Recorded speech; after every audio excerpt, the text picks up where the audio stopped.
எங்கள் ஆசை நிறைவேத்த தொடங்கிட்ட பயணத்தை அழகா பார்த்தோமே அடையாறு சொருவத்தை. அங்க கூடும் ஜனங்க ஜபத்தை சொல்லுது, அந்த சந்தோஷத்துல அலையும் தொல்லுது.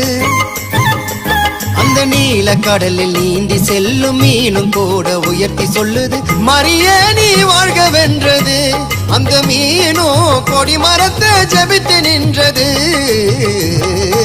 ஏத்தி வச்ச மெழுகுவத்தி எரியுதம்மா உன்னை சுத்தி.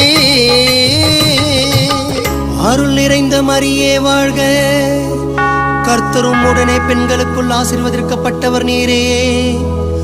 திருவயிற்றில் கனியாகிய இயேசுவும் ஆசீர்வதிக்கப்பட்டவரே. ஆமென். நடக்கவும் முடியல, நம்பிக்கைய குறையல, ஜெபித்தேன்